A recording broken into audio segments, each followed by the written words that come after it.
कहते हैं ना, चोर की दाढ़ी में तिनका। अचानक से मीटिंग छोड़कर भागा चीन और उसके अधिकारी भी भाग गए। जानेंगे भगोड़े चीन ने ऐसा क्यों किया। और जहां एक तरफ ये सब कुछ हो रहा है तो वहीं दूसरी तरफ पीएम मोदी का जलवा। अब एक और मंत्री क्यों कहने लगी कि अविश्वसनीय है पीएम मोदी। वैसे कहते हैं ना, अकेला आदमी बदलाव लाता है और शादीशुदा आलू टमाटर सब्जी लाता है। पीएम मोदी ने बड़ा बदलाव कर दिया है और इस बार पीएम मोदी का जादू चला है अमेरिकी मंत्री के पर। जानेंगे क्या कुछ चल रहा है जियोपॉलिटिक्स में। आइए जानते हैं इन खबरों को विस्तार से। पीएम मोदी ना कई बार से ऐसा देखा जा रहा है कि एकदम दुनिया में छा रहे हैं। चाहे टाइम मैगजीन जगह दे या न दे, सच्चाई निकल कर आ ही जाती है। इटली की पीएम आई और इटली की पीएम ने जिस तरीके से कहा कि भारतीय पीएम दुनिया में सबसे प्यारे हैं, और थोड़े से हमारे पीएम मोदी शर्मा भी गए। लेकिन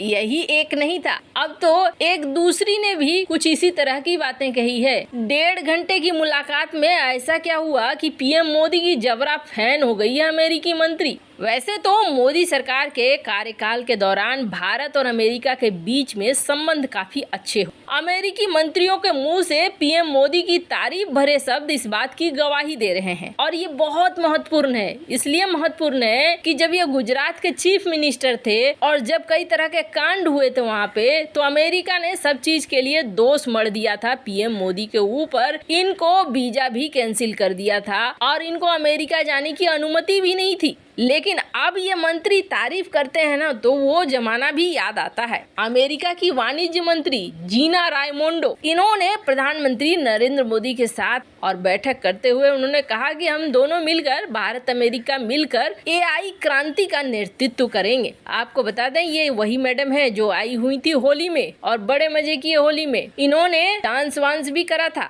जीना रायमोंडो ने अमेरिका जाकर उन्होंने ये बात कही कि भारत की जब हमने यात्रा करी तो देखा यहाँ की संस्कृति, परंपरा और समारोह जिस तरीके का हुआ, इस तरीके का हमने कभी नहीं देखा था। उनकी होली खेलने की तस्वीरें, वीडियो क्लिप सोशल मीडिया पर वायरल हो गए और ये अमेरिका और भारत के बीच मजबूत संबंध को दिखाता है। इंडिया हाउस में भारतीय अमेरिकियों की एक सभा को संबोधित करते हुए इन्होंने कहा कि आप भारत में अपने होली समारोह को मैंने काफी प्यार से याद किया है। मैं हाल ही में भारत में थी, मैं एक दिन पहले ही गई थी ताकि मुझे होली में भाग लेने का अवसर मिले और रक्षा मंत्री ने अपने परिवार के साथ मेरी मेजबानी की थी। अमेरिकी मंत्री ने कार्यक्रम में बोलते हुए पीएम मोदी के साथ अपने मुलाकात को भी याद किया। उन्हें दूरदर्शी और अविश्वसनीय नेता बताया। मुझे प्रधानमंत्री मोदी के साथ 1.5 घंटे बिताने का एक अविश्वसनीय अवसर मिला और इस दौरान मुझे पता चला कि आखिर किस कारण से वो सबसे लोकप्रिय विश्व नेता है। वो अविश्वसनीय है, दूरदर्शी है और भारत के लोगों के प्रति उनकी प्रतिबद्धता है।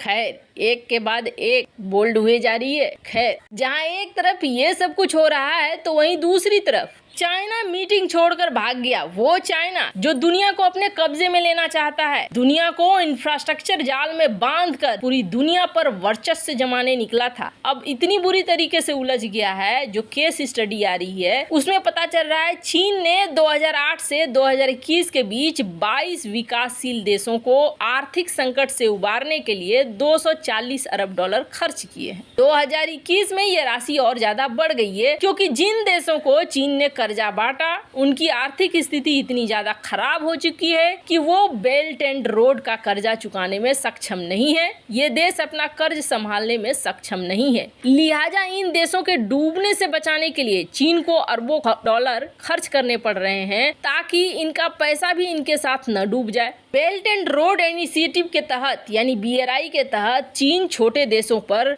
वर्चस्व कायम करना चाहता था। चीन कामयाब भी रहा। बुनियादी जरूरतों के लिए चीन पर निर्भर हो गए हैं बहुत सारे देश। लेकिन ये भी बहुत बड़ी सच्चाई है कि अगर चीन ने इन्हें पैसे नहीं दिए तो ये डूब जाएंगे और चीन का सारा कर्जा भी अटक जाएगा। लिहाजा अब चीन मुश्किल में फंस गया है। और इन सब के बीच में क्या हो रहा है कि चाइना ताइवान से लड़ाई की तैयारी भी कथित तौर पर कर रहा है। अब एक प्रमुख दोस्त है श्रीलंका। अभी श्रीलंका में बेस बनाने की बात हो रही है, भारत के लिए जासूसी उपकरण लगाने की बात हो रही है और श्रीलंका ने एक बैठक बुलाया था। हालांकि IMF से लोन मिल चुका है, लेकिन देश को तो बचाना है ना। इसमें कर्ज को कैसे रीस्ट्रक्चर करना है ताकि कर्ज या तो कम मिले या थोड़ा बाद में मिले, ब्याज चुकाने में थोड़ी राहत मिले, कुछ भी हो लेकिन कर्ज के सिस्टम को रीस्ट्रक्चर किया जाए, इसके लिए एक बैठक बुलाई गई। इस मीटिंग में भारत, जापान, चीन और श्रीलंका ये 4 देशों की बैठक होनी थी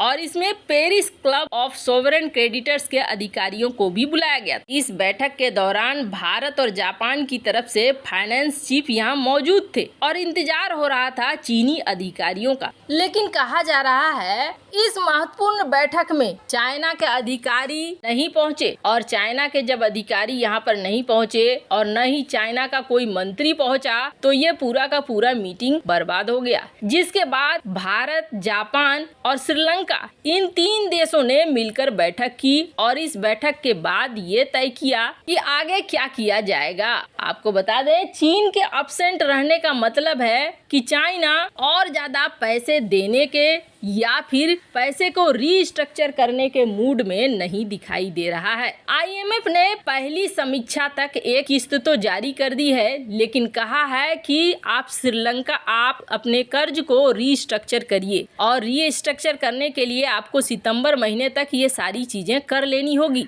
इसीलिए इस बैठक का आयोजन किया गया था। पर इस बैठक के बाद ऐसा लग रहा है जैसे कि श्रीलंका का हाथ छोड़ चुका है इस मामले में चाइना। आपको बता दें, श्रीलंका ने चीन से भारी भरकम कर्ज ले रखा है। श्रीलंका के कुल कर्ज का करीब 52% हिस्सा चीन का है। लिहाजा चीन अक्सर श्रीलंका को ब्लैकमेल करता रहता है। हालांकि चीन IMF प्रोग्राम में जाने के लिए श्रीलंका का समर्थन कर चुका है। चीन से पहले भारत, जापान ने श्रीलंका का समर्थन किया था। श्रीलंका को IMF से लोन दिलाने में भारत ने काफी अहम भूमिका निभाई है। वहीं पिछले साल फरवरी के बाद से भारत ने श्रीलंका को $4 अरब का क्रेडिट लाइन भी दिया है। श्रीलंका के राष्ट्रपति रानिल विक्रमसिंघे ने पिछले महीने कहा था कि उन्हें पूरा विश्वास है कि IMF से लोन मिलने के बाद वो अपने देश को गंभीर आर्थिक संकट से निकाल पाए। जबकि IMF के डायरेक्टर ने यह कहा था कि श्रीलंका गहरे कर्ज संकट में है और श्रीलंका को अपने संकट से उबरने के लिए शीघ्र कर्ज समाधान की जरूरत। हमें उम्मीद है कि सभी अधिकारी द्विपक्षीय लेनदार भाग बैठक में आएंगे, लेकिन चाइना यहाँ पर नहीं आया। चाइना यहाँ से गायब हो गया।